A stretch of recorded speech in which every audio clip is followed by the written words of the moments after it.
Welcome back guys. तो चलिए start करते हैं जहाँ से हमने अपने चैप्टर को छोड़ा था। नेक्स्ट चैप्टर है chapter 7 enforcement of the act और इसमें सेक्शन 29 से 42 तक कवर किया गया है। तो सेक्शन 29 है authorities responsible for enforcement of the act. Means कौन कौन सी जो अथॉरिटी है इस एक्ट को एनफोर्स करने के लिए रेस्पॉन्सिबल है, मीन्स लागू करने के लिए रेस्पॉन्सिबल है। तो जनरली जो है वो फूड अथॉरिटी और स्टेट फूड अथॉरिटी ही है जो कि रेस्पॉन्सिबल होता है इस एक्ट को लागू करने के लिए। सेक्शन 30 है commissioner of food safety of the state. तो प्रत्येक स्टेट का एक कमिश्नर होता है फूड सेफ्टी का, तो उसकी क्या क्या रेस्पॉन्सिबिलिटी है वो इसमें दी गई है।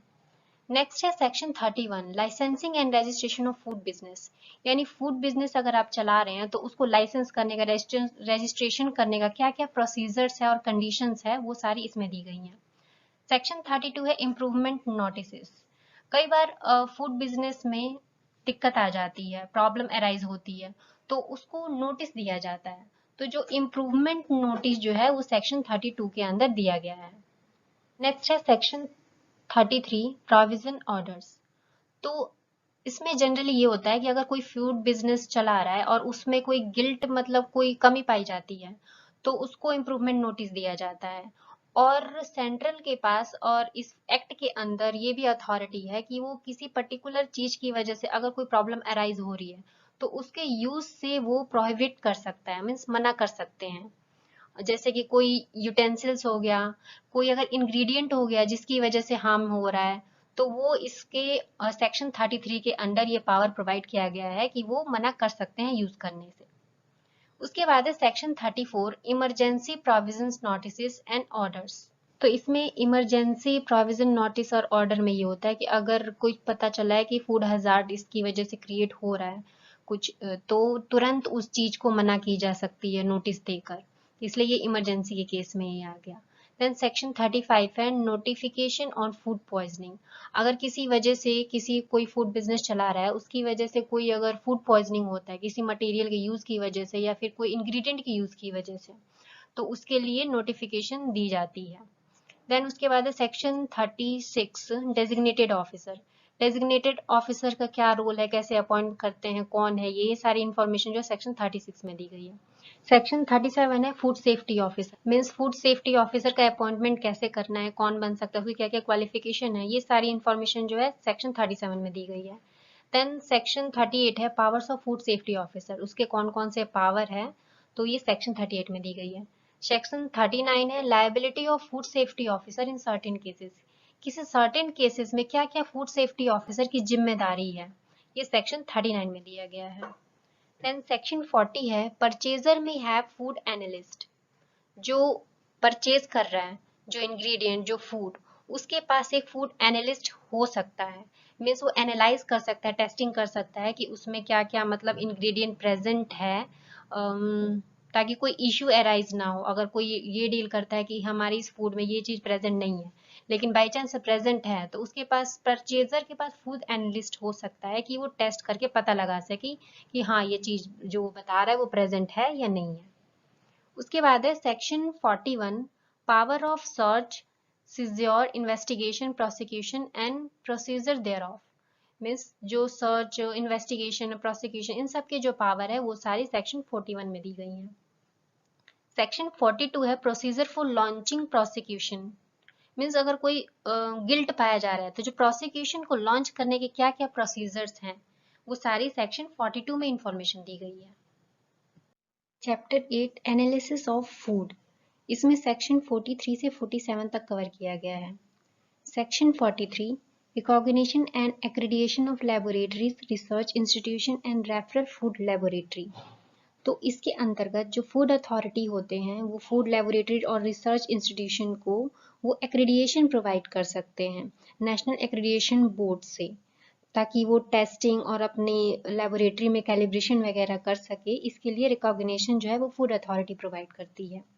तो इन सब की जो रिकॉग्निशन और एक्रेडिएशन की जो भी इंफॉर्मेशन है लेबोरेटरी से रिलेटेड वो सेक्शन 43 में इंफॉर्मेशन दे रखी है।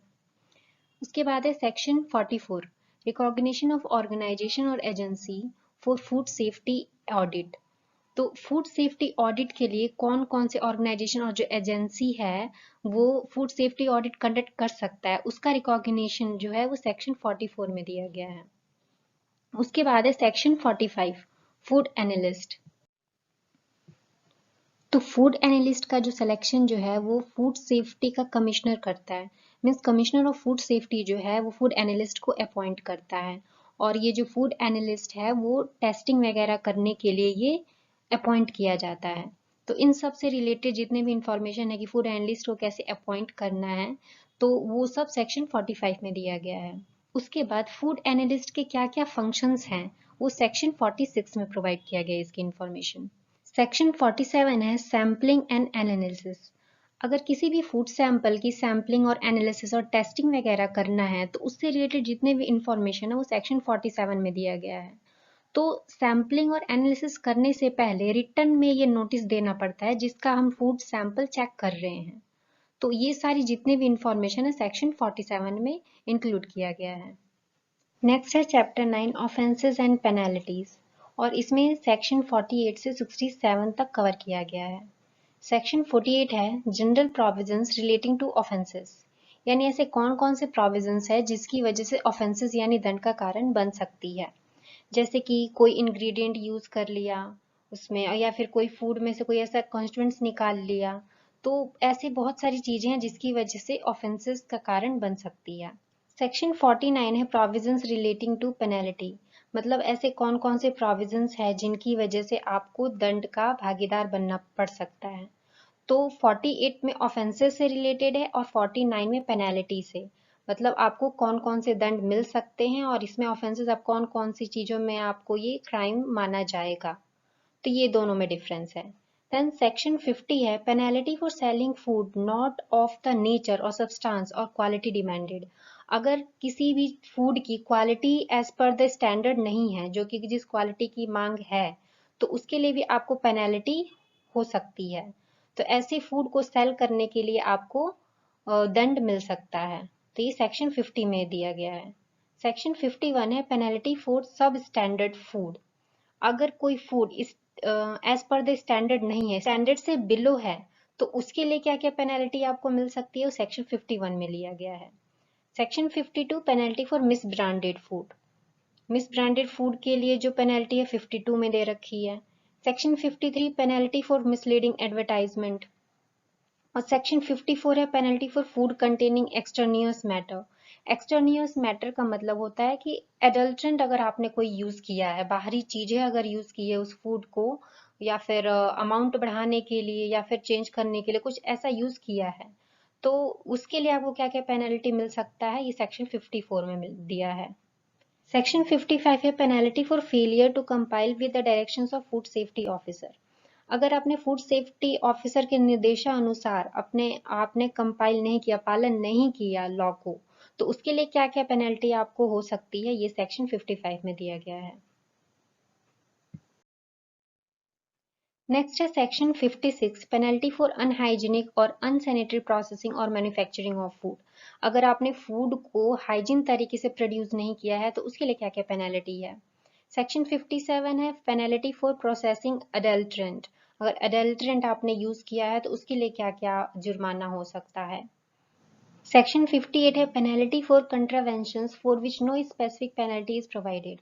इसका मतलब है कि अगर किसी चीज के लिए आपको पेनल्टी दी गई है और आप उसको नहीं मानते हैं, या फिर कोई लॉ के अंदर कोई आपको नहीं प्रोवाइड कर रहा है पेनल्टी, तो उसके लिए भी आपको क्या पेनल्टी, क्या जुर्माना आपको लग सकता है, ये इसमें दिया गया है। तो इसमें अप्रॉक्सिमेटली 2 लाख रुपीज जो है पे करना पड़ सकता है सेक्शन 58 के अंडर। उसके बाद है section 59 punishment for unsafe food. अगर आप अनसेफ फूड यूज कर रहे हैं अपने इंडस्ट्री में तो उसके लिए क्या क्या पनिशमेंट है, ये इसमें दिया है। Section 60 punishment for interfering with seized item. अगर फूड सेफ्टी ऑफिसर ने या फिर बड़े अथॉरिटी ने आपके आइटम्स को सीज कर लिया है और उसमें अगर आप इंटरफेयर करते हैं उनके काम में, तो उसके लिए आपको क्या क्या पनिशमेंट मिल सकती है, सेक्शन 60 में दिया गया है। Section 61 punishment for false information. अगर आपने गलत इंफॉर्मेशन प्रोवाइड किया है तो उसके लिए क्या क्या आपको मिल सकती है punishment. Section 62 punishment for obstructing और इनपर्सोनेटिंग अ फूड सेफ्टी ऑफिसर। अगर आप फूड सेफ्टी ऑफिसर के काम में बाधा बन रहे हैं, उसके काम में अगर रुकावट पैदा कर रहे हैं, तो उसके लिए आपको क्या क्या पनिशमेंट मिल सकती है, 62 में दिया गया है। सेक्शन 63 है punishment for carrying out a business without a licence. अगर आप कोई फूड बिजनेस विदाउट लाइसेंस चला रहे हैं तो उसके लिए आपको क्या पनिशमेंट मिल सकती है, ये सेक्शन 63 में दिया है। सेक्शन 64 है पनिशमेंट फॉर सब्सिक्वेंट ऑफेंसेस। अगर आप एक ही गलती बार बार दोहराए जा रहे हैं तो उसके लिए आपको क्या क्या पनिशमेंट मिल सकती है, सेक्शन 64 में दिया गया है। Section 65 compensation in case of injury और डेथ ऑफ कंज्यूमर। यदि आपके फूड के कारण किसी कंज्यूमर को इंजरी या डेथ हो जाता है तो उसके लिए आपको क्या कंपनसेशन करना पड़ सकता है, मीन्स उसके नुकसान के लिए क्या भरपाई करना पड़ सकता है, ये सेक्शन 65 में दिया गया है। नेक्स्ट है section 66 offences by the companies.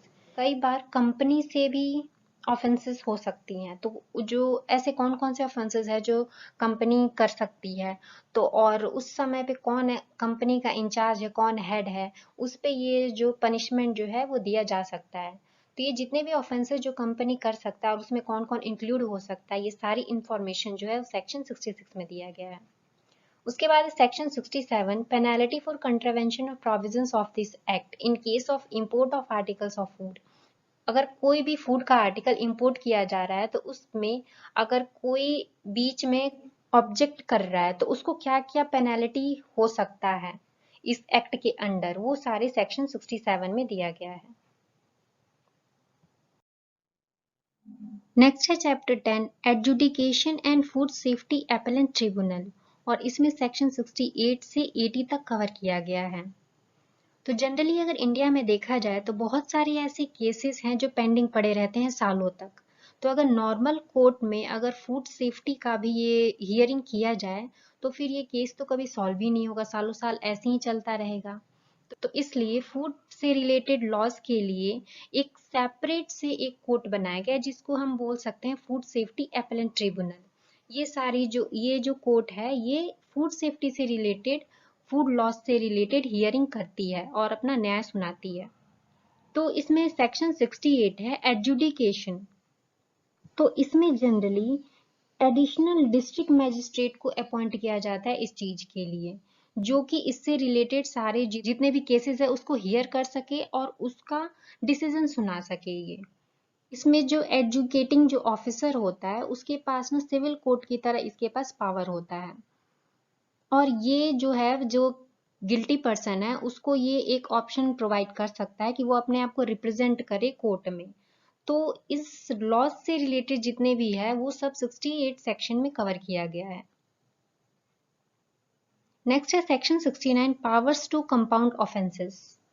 तो इस सेक्शन के अंदर जो कमिश्नर ऑफ फूड सेफ्टी होता है वो डेजिग्नेटेड ऑफिसर को पावर प्रोवाइड करता है कि जितने भी पैटी मैन्युफैक्चर है, मतलब जितने भी छोटे छोटे जो मैन्युफैक्चर है जो खुद ही अपना प्रोडक्ट मैन्युफैक्चर करते हैं और अपने आर्टिकल्स को सोल्ड करते हैं, तो उन्होंने अगर कोई क्राइम किया है तो उनसे एज अ पेनल्टी वो मनी कलेक्ट कर सकते हैं, लेकिन जो कलेक्टेड मनी है वो 1 लाख से ज्यादा नहीं होना चाहिए as per the section 49। Next है section 70 establishment of food safety appellate tribunal. तो सेक्शन 70 में फूड सेफ्टी अपीलेंट ट्रिब्यूनल यानी ये जो फूड सेफ्टी का जो एक डिफरेंट एक कोर्ट है, इसका किस तरीके से इस्टेब्लिशमेंट और कौन कौन से ऑफिसर के क्या क्या रोल है, ये सारी इंफॉर्मेशन जो है 70 में दिया गया है। उसके बाद है section 71 procedure and powers of the tribunal. तो ट्रिब्यूनल के क्या क्या प्रोसीजर और पावर हो सकते हैं, सेक्शन 71 में कवर किया गया है। Section 72 civil court not to have jurisdiction. इसका साफ मतलब है कि सिविल कोर्ट के पास ऐसा कोई अधिकार नहीं है कि वो फूड लॉ से रिलेटेड कोई भी न्याय ले सके। जो ये सारी जितने भी जो पावर हैं वो अपीलेंट ट्रिब्यूनल के पास होता है, सिविल कोर्ट के पास नहीं है। तो ये सेक्शन 72 में ये क्लैरिफाई करता है। उसके बाद है section 73 power of court to try cases summarily. Section 73 में बस यही बोला है कि जो कोर्ट के पास जो पावर है कि वो सारी केसेस की जो समरी जो है वो हियर करके वो उसके अकॉर्डिंग वो पनिशमेंट प्रोवाइड कर सकता है। तो ज़्यादा कुछ इसमें डिटेल में आपको नहीं जानना है, बस आपको ये जानना है कि कौन से सेक्शन में किस चीज़ के बारे में बात की गई है। सेक्शन 74 है special courts and public prosecutor. Special courts कौन कौन से और पब्लिक प्रोसिक्यूटर कौन कौन से इसमें दिया गया है ये। सेक्शन 75 है power to transfer cases to regular courts, मतलब कि जो स्पेशल जो कोर्ट्स है वो रेगुलर कोर्ट्स में केसेस जो है वो ट्रांसफर कर सकते हैं। सेक्शन 76 है अपील। अगर आप डिसीजन से, कोर्ट के डिसीजन से अगर आप खुश नहीं है तो आप दोबारा उसको अपील कर सकते हैं कोर्ट में। तो ये सेक्शन 76 में दे रखी है इसकी सारी इन्फॉर्मेशन। सेक्शन 77 है टाइम लिमिट फॉर प्रोसिक्यूशन। किसी भी प्रोसिक्यूशन का टाइम लिमिट क्या हो सकता है, ये सेक्शन 77 में दिया गया है। सेक्शन 78 है power of court to implead manufacture, कि बस कोर्ट के पास क्या क्या पावर है जो मैन्युफैक्चर को ऊपर इम्पोज कर सकता है और मैन्युफैक्चर के ऊपर इम्पोज कर सकता है, और भी सारी इसमें चीजें दे रखी है कोर्ट की पावर। उसके बाद है section 79 magistrate's power to impose enhanced punishment. Means magistrate के पास कौन कौन सी ऐसी पावर है कि वो और भी ज़्यादा पनिशमेंट जो है वो इम्पोज कर सकता है किसी भी मैन्युफैक्चरर, किसी भी पर्सन के ऊपर फूड सेफ्टी से रिलेटेड। उसके बाद है सेक्शन 80 डिफेंसेस विच मे और may not be allowed in prosecution under this act. तो इसमें कौन कौन से ऐसे डिफेंसेस है जो इस एक्ट के अंडर अलाउड नहीं है, वो सारी चीज़ें जो है वो सेक्शन 80 में दिया गया है। उसके बाद है chapter 11 finance accounts audit and reports. तो इसमें जितने भी फाइनेंस ऑडिट्स और अकाउंट से रिलेटेड जो बातें हैं वो चैप्टर 11 में कवर किया गया है, जो कि 81 से 84 सेक्शन को कवर करता है। सेक्शन 81 है budget of food authority. Food authority की कितनी बजट आती है वो इसमें दिया गया है। उसके बाद फूड अथॉरिटी की क्या क्या फाइनेंसेस है वो सारे इसमें दिया गया है। और अकाउंट्स और ऑडिट जो फूड अथॉरिटी जो करता है वो सेक्शन 83 में दिया है। उसके बाद फूड अथॉरिटी जो है वो एक एनुअल रिपोर्ट रिप्रेजेंट करता है, हर साल जो है एक रिपोर्ट रिप्रेजेंट करता है फूड सेक्टर से रिलेटेड। तो वो सारी जो इन्फॉर्मेशन है वो सेक्शन 84 में कवर किया गया है। उसके बाद है चैप्टर 12 मिसलेनियस। इसमें 85 से 101 सेक्शन तक कवर किया गया है। सेक्शन 85 है power of central government to issue directions to food authority and obtain reports and returns. Means central government के पास ऐसे कौन कौन से पावर है जो कि मतलब फूड अथॉरिटी को वो डायरेक्शन निर्देश कर सके और उसके अकॉर्डिंग वो अपने रिपोर्ट्स को कलेक्ट कर सके। उसके बाद है section 86 power of central government to give direction to state government. Central government के पास पावर है जो कि स्टेट गवर्नमेंट के को ये डायरेक्ट कर सके, तो ये सेक्शन 86 में दिया गया है। सेक्शन 87 है members officers of food authority and commissioner of food safety to be public servant. इसमें ये दिया गया है कि जितने भी ऑफिसर्स है फूड अथॉरिटी के और जो मेंबर्स है और जो फूड सेफ्टी का जो कमिश्नर है वो सारे जो है वो एक पब्लिक सर्वेंट है, क्योंकि वो बेसिकली अगर देखा जाए तो ये सारे जितने भी रूल्स रेगुलेशन जो बने वो पब्लिक के लिए ही बने गए हैं, पब्लिक की सुविधा के लिए ही बनाए गए, उनकी सेफ्टी के लिए ही बनाए गए। तो इनडायरेक्टली इनको हम पब्लिक सर्वेंट कह सकते हैं। उसके बाद है section 88 protection of action taken in good faith. अगर कोई एक्शन किसी सही काम के लिए लिया जा रहा है तो उस एक्शन को भी प्रोटेक्ट करने की भी जिम्मेदारी जो है इस लॉ के अंदर, इस एक्ट के अंदर ही आती है। तो ये सेक्शन 88 में कवर किया गया है। उसके बाद है section 89 overriding effect of this act over all other food related laws. यानी ये जो एक्ट आने के बाद जितने भी जो पुराने लॉज थे उनके ऊपर भी ये अपना रूल अब चला सकता है। मीन्स अगर देखा जाए तो ओवरऑल ये कंबाइन होकर एक अब इस एक्ट के अंदर ही सब कुछ इसमें कवर कर लिया गया है। उसके बाद है section 90 transfer of existing employees of central government agencies. यानी जितने भी जो एग्जिस्टिंग एम्प्लॉयज हैं सेंट्रल गवर्नमेंट के उन सब का ट्रांसफर एक डिपार्टमेंट से दूसरे में कौन कैसे काम करता है, इन सब से रिलेटेड इसमें इंफॉर्मेशन दी गई है। उसके बाद है section 91 power of central government to make rules. Means central government के कौन कौन से पावर है ताकि वो रूल्स बना सके। फिर फूड अथॉरिटी के क्या क्या रूल्स हैं, फूड अथॉरिटी के क्या क्या पावर है जो जिसकी वजह से रूल्स रेगुलेशंस वो बना सके, सेक्शन 92 में दिया गया है। उसके बाद है section 93 laying of rules and regulations before parliament. Parliament के सामने जो रूल्स और रेगुलेशंस जो प्रेजेंट करना है वो सारी चीजें सेक्शन 93 में दिया गया है। उसके बाद है section 94 power of state government to make rules.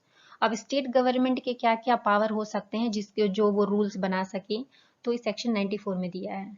Section 95 है reward by state government. State government क्या क्या रिवार्ड दे सकती है, ये सेक्शन 95 में कवर किया गया है। सेक्शन 96 है रिकवरी ऑफ पेनल्टी। अगर इन केस पेनल्टी इंपोज किया गया अगर पे नहीं किया गया है तो उसके बदले में कोई लैंड का जो है एरिया वो एज अ रिवेन्यू उसको रख सकते हैं और उस समय तक जब तक उसका लाइसेंस जो है वो रद्द किया जा सकता है। तो ये सारी जो भी इंफॉर्मेशन है ये 96 में कवर किया गया है।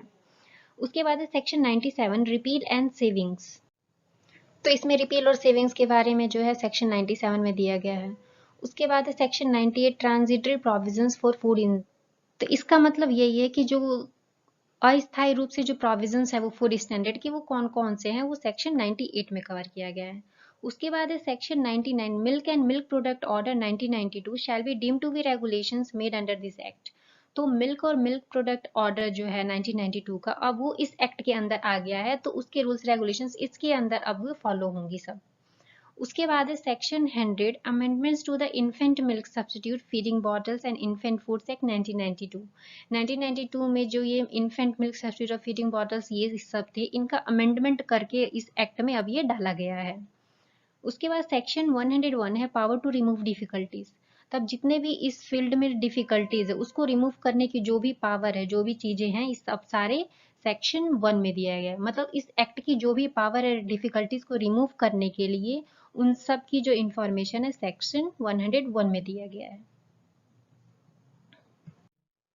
तो ये थे सारी सेक्शंस, चैप्टर्स और प्रोविजंस एफएसएस एक्ट 2006 की। तो इसमें जनरली जो क्वेश्चंस आते हैं वो सेक्शन से रिलेटेड पूछ लिया जाता है कि कौन से सेक्शन में किस चीज के बारे में बात की गई है।